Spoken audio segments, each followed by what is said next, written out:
Are you committing one of the 7 deadly sins of psychotherapy? If you're a therapist, counselor, or mental health professional, listen up, because in this series we're diving deep into the biggest mistakes of psychotherapy and how to fix them.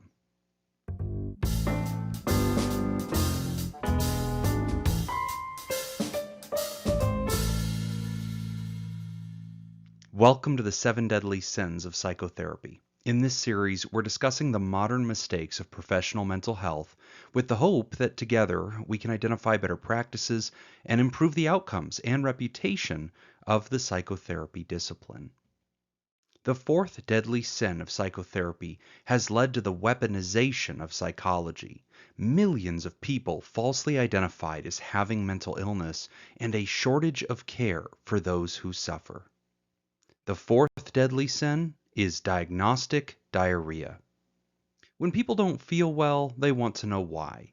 And usually that's what a diagnosis is. But what most people don't understand is that diagnosis works differently in mental health than it does in physical health. In physical health, you have a symptom, let's say tummy pain, and the diagnosis identifies the underlying problem which caused the symptom. For example, your tummy pain might be explained by a diagnosis of lactose intolerance. But in mental health, it goes in the opposite direction. Instead of a diagnosis explaining the cause of the symptoms, the diagnosis serves as a label to describe a particular bundle of symptoms. So, let's say you have exaggerated fear, difficulty concentrating, insomnia due to worry, and a general sense of being on edge, which causes you significant life distress. We might diagnose you with generalized anxiety disorder, not because anxiety is causing those symptoms, but because we call that particular group of symptoms generalized anxiety disorder. Understandably, people who are suffering from mental health symptoms look for diagnoses to explain or validate their experience. But a trend has developed where professionals have become too lax in their diagnostic discipline, resulting in a flood of newly diagnosed people seeking treatments they may not need. So why are so many people getting diagnosed? In fairness, some of this has more to do with the world we live in than it does the professional psychotherapists.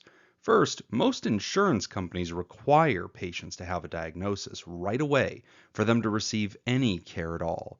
This means that preventative care, or management of a problem, gets called a disease when really it's avoiding that disease. Another system-level problem is the diagnostic handbooks we use to define disorders. They've become oversimplified and way too broad, leading to most mental health diagnoses being made by untrained general practitioners and more people being told they are mentally ill. Another new reality is how the social internet has embraced mental health to such an extent that diagnostic language became a way to identify character traits and personalities.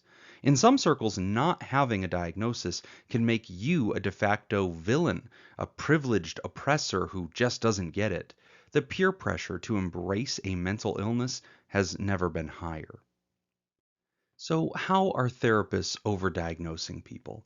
Well, first, we're pathologizing typical human behavior and experiences.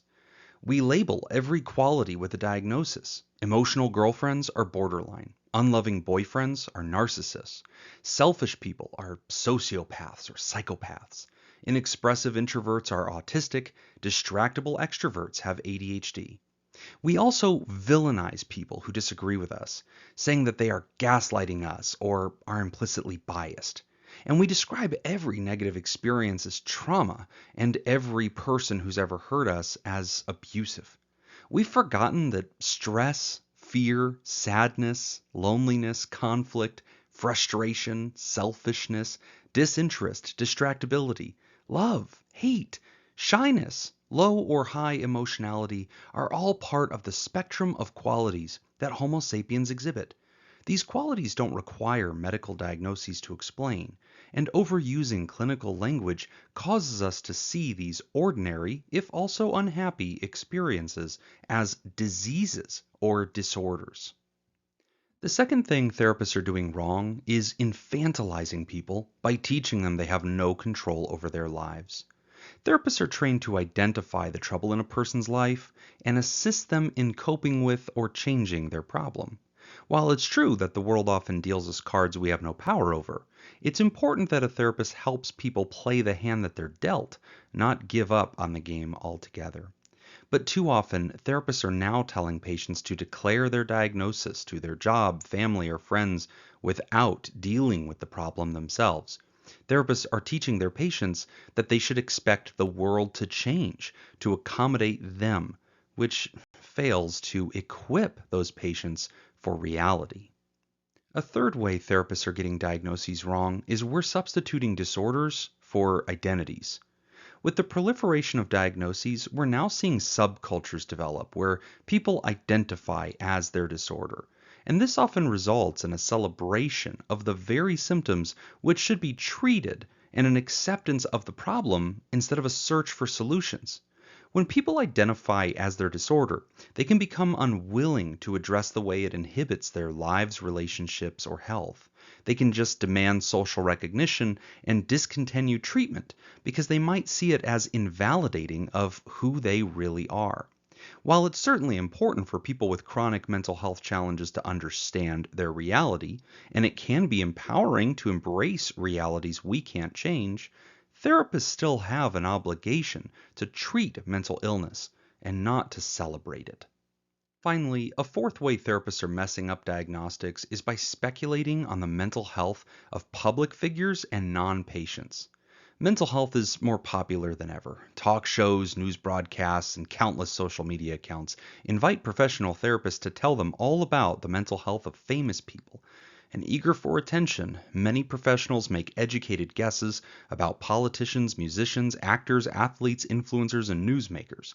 But this sort of behavior indulges the public in a form of psychology voyeurism, otherizing people through a lens of mental illness. It also harms the target of the commentary, which is unethical, even if they're famous. And some therapists will even tell you what mental illnesses your family members, spouse, coworkers, or friends might have. Despite never conducting a formal evaluation or even meeting those people, these therapists are dehumanizing them with clinical language. Our patients go back into their relationships assured that they're dealing with mentally ill people, which is inaccurate and hurtful to people who never consented to being diagnosed. So how do we solve diagnostic diarrhea? Well, first, we need therapists to slow down and notice how and why these behaviors are bad. Second, we have to appreciate the unique power of being a healthcare provider who can authoritatively diagnose people. Third, we need to resist the public pressure to feed cultural appetites and maintain the dignity of our discipline. Throughout this series, we're going to continue to explore the 7 deadly sins of psychotherapy so we can improve this vital profession for our patients and our communities. I hope you'll join me with a curious and open mind, and that this series will challenge you to discuss with your colleagues how we can all improve. I'm Dr. Jim, the Sin City Shrink. Thanks for watching, and I hope to continue our conversation.